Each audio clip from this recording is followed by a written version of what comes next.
Fala meus manos, bem-vindos a mais um lançamento de romance aqui no Drezinho Names. Esse saindo direto do forno da temporada, eu espero que vocês gostem porque esse aqui promete ter um finalzinho fechado. Então vambora, e eu continuar trazendo esse anime aqui só vai depender de vocês e da recepção. Então já prepara o comentário aí, o like e a inscrição, mano. Então bora pra mais um resumo. O anime já começa acertando naquele ponto, né, do emocional. Uma guriazinha de cabelo cinza aí tá correndo atrás da irmã mais velha, esticando o braço e chamando por ela sem parar, implorando para que ela espere, porque a desgraçada fica correndo, mano, não para. E a irmã não faz nem questão de olhar pra trás, mano, ela apenas responde com um total desprezo que a pequenininha ali é lenta demais e atrapalhada. Depois disso continua andando e deixa a menina pra trás. Essa garotinha aí é uma das protagonistas desse anime, mano, Carolina Sanches. Não confunda com Elisa Chances, hein, seu safado. Ela é uma pobre fudida, filha de uma única família ducal do reino de Celestia. E olha, mano, essa família não é qualquer uma não. A casa Sanches carrega séculos de glória nas costas, se é que você me entende. Foram eles que deram ao reino os cavaleiros mais fortes e os conselheiros que seguraram a nação durante as piores crises. Sempre foram vistos como o grande orgulho do país, e foi justamente nesse meio que essas duas irmãs nasceram, e é aí que começa o drama dessa historiazinha aí. A irmã mais velha, a Flora, essa piranhazinha aí desgraçada, nasceu com um talento de sobra pra absolutamente tudo, é aquela pessoa perfeita, tá ligado?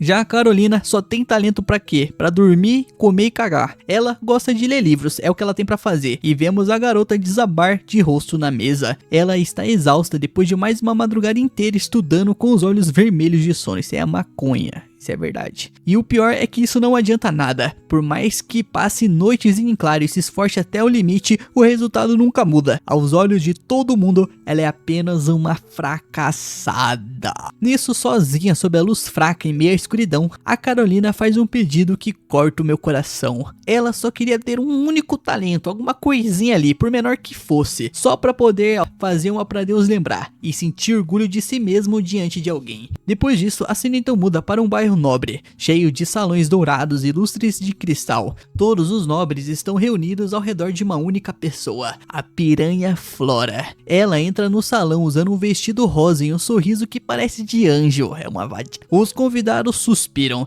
dizendo que ela está linda como sempre. Uma garotinha tropeça e cai, machucando o rosto. A mãe entra em desespero e grita por um médico, mas a Flora se aproxima com toda a calma do mundo, se ajoelha ao lado da criança e diz que não precisa chamar ninguém, porque ela mesma pode resolver. Esse teu jeitinho você não me engana, guria. Você não me engana. Você tá querendo enganar quem? Eu não. Ela coloca a mão sobre o ferimento e uma luz suave envolve o rosto da menina e o corte simplesmente desaparece. O salão inteiro explode em aplausos. E pronto, meu mano. Depois desse momento aí, ninguém mais tem dúvidas de que ela será a próxima santa do reino. E nesse mundo, o título de santa é reservado apenas às mulheres capazes de dominar uma magia sagrada extremamente poderosa. E a Flora acabou de dar uma demonstração impressionante desse poder aí. Só que encostado em um canto bem longe daquele brilho todo ali, está a nossa Carolina. Ela observa sua irmã com inveja, com ódio, com raiva, roubando toda a atenção. Enquanto os convidados ao lado dela nem se preocupam em falar baixo. Eles elogiam a Flora sem parar e logo em seguida comentam que a irmã mais nova não tem valor nenhum. A Flora escuta tudo isso de longe, atravessa o salão e chega perto com aquele sorriso doce de sempre. Ela pede para que parem de implicar, dizendo que a Carolina é uma menina sensível. Os nobres ficam constrangidos e pedem desculpa. Vendo de fora, parece que essa atitude dessa piranha aí, né, é perfeita. Parece que ela tem uma irmã protetora. Mas aí vem a maldade. No instante que os convidados viram as costas, a Flora dá as caras. Ela se aproxima do vidinho da Carolina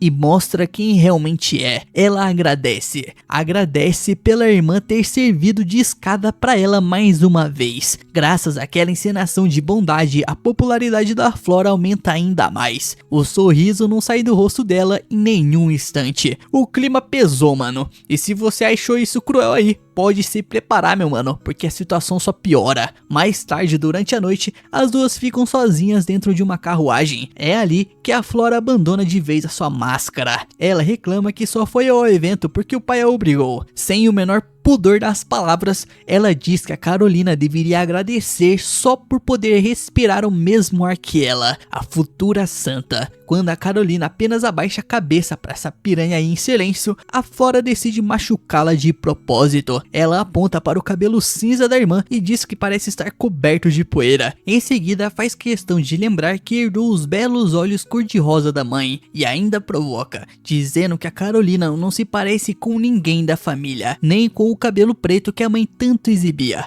Ou seja, ela deve ser uma bastarda. A pior parte ainda tá por vir. A mãe das duas, a duquesa Karen, morreu logo depois de dar à luz a filha mais nova. E a Flora joga toda essa culpa nas costas da Carolina, sem demonstrar um pingo de pena. Ela diz que foi por causa dela que a mãe morreu, que jamais vai perdoá-la por isso e que vai negar a existência da irmã pelo resto da vida. Cada palavra dessas pesa como uma facada no coração. Até eu chorei nesse momento aí, mano. Porra, vagabunda.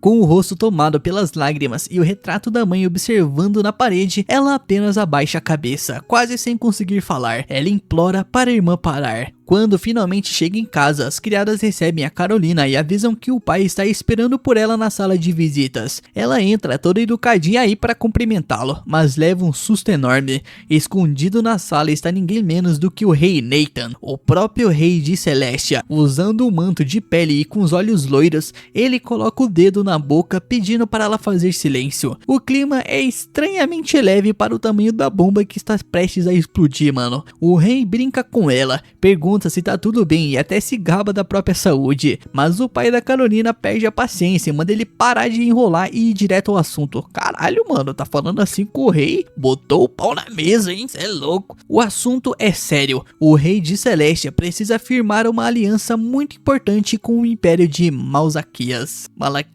Só que alguém de Celestia cometeu um erro grave e acabou ofendendo uma duquesa do império. E não é qualquer duquesa não, mano. Ela é irmã do próprio imperador. E para impedir que a relação entre os dois países seja destruída de vez, o Império fez uma proposta para resolver tudo: um casamento. Uma jovem de Celestia precisará se casar com o segundo príncipe do Império, e o nome dele é Edward Hope Martinez. No papel, ele parece um verdadeiro herói. É comandante e fundador da Ordem Fênix das Chamas, um gênio tanto na espada quanto na magia quanto no sexo, acumulando vitórias atrás de vitórias em campos de batalha. Só que ninguém o conhece como herói, é muito pelo contrário isso aí. Por todo o continente ele é conhecido como um homem cruel, frio e extremamente temido. E o apelido dele não ajuda em nada, mano. O segundo príncipe amante da guerra. Então o rei explica por que a Carolina foi a escolhida. As outras nobres em idade de casar já estão comprometidas. E a Flora, por ser a principal candidata à santa, é valiosa demais para ser enviada para outro país. No fim das contas, o BO sobrou para Carolina. E diz em voz alta aquilo que ninguém teve coragem de admitir. Existem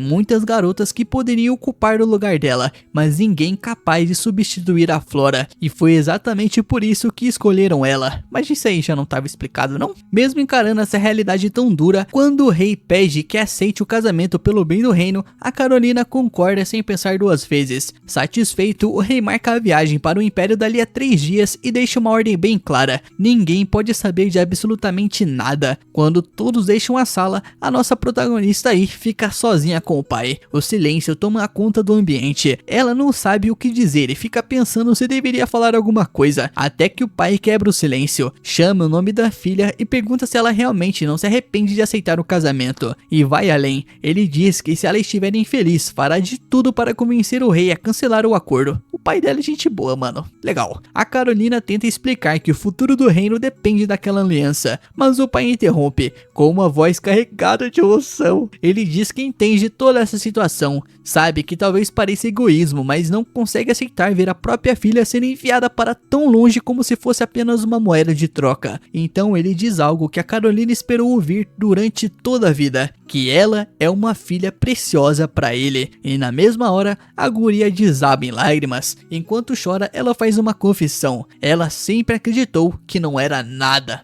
por nunca ter demonstrado talento algum, achava que não merecia o carinho de ninguém. O pai obviamente ficou indignado e pergunta quem colocou uma ideia tão cruel na cabeça dela. E mesmo emocionada, a Carolina agradece de todo o coração, mas mantém a sua decisão de aceitar o casamento, não por uma obrigação, e sim porque deseja ser útil ao reino e à família que tanto ama. O pai sorri e diz que nisso ela é exatamente igual à mãe, a Karen. Surpresa, a Carolina pergunta se realmente se parece com ela, e o pai confirma com muito carinho. Ele diz que ela é a cópia viva da mãe, não apenas na aparência, mas também na bondade, na preocupação com os outros e na vontade de sempre dar o melhor de si. Emocionada, a Carolina faz um pedido bem tímido. Ela quer conhecer melhor a própria mãe antes de partir, e os dois passam a noite inteira conversando. O pai conta sobre o amor que a Karen tinha pelas flores e sobre como ela jamais guardava rancor de ninguém. É uma cena linda, mano, porque pela primeira vez a guria aí finalmente conhece a mãe que nunca teve a chance de abraçar. Por que ela não falou sobre a mãe antes, né? Ela teve todos esses anos pra conversar sobre a mãe dela e ela resolveu falar nos 45 do segundo tempo.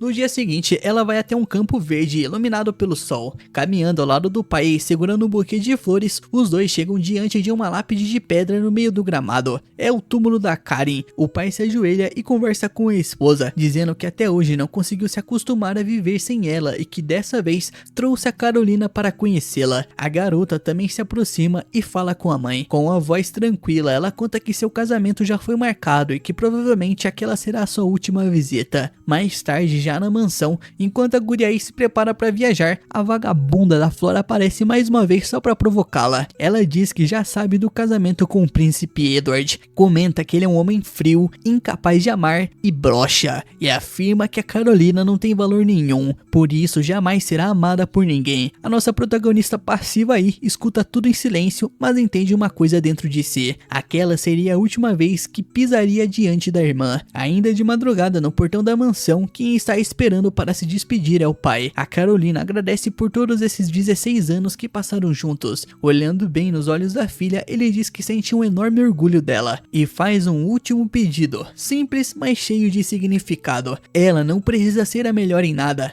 basta viver com saúde e encontrar a própria felicidade. A Carolina guarda cada uma dessas palavras no coração, então entra na carruagem e parte. A viagem segue atravessando as montanhas, só que então a realidade bate forte. Daquele ponto em diante, ela atravessaria a fronteira completamente sozinha. Em um campo aberto, um grande grupo de cavaleiros de armadura já estão esperando. A Carolina desce da carruagem, se apresenta e finalmente ergue o olhar para o homem que lidera todo aquele exército. Ele usa uma capa vermelha. É o homem com quem ela vai se casar. Os olhos dela encontram os olhos dourados dele e ela sabe: aquele homem é o segundo príncipe do Império e o temido amante da guerra em pessoa. E esse, meus manos, foi o resumo desse primeiro episódio desse anime. Muito legal, né? Tenho certeza que você gostou, principalmente com o resumo do pai aqui, que é sensacional. Então já deixa seu like, se inscreve no canal, ativa as notificações para não perder a próxima parte. Dá uma olhada no clube dos membros do canal. Eu estou perdendo membros, cara. O que tá acontecendo com vocês, seus traidores?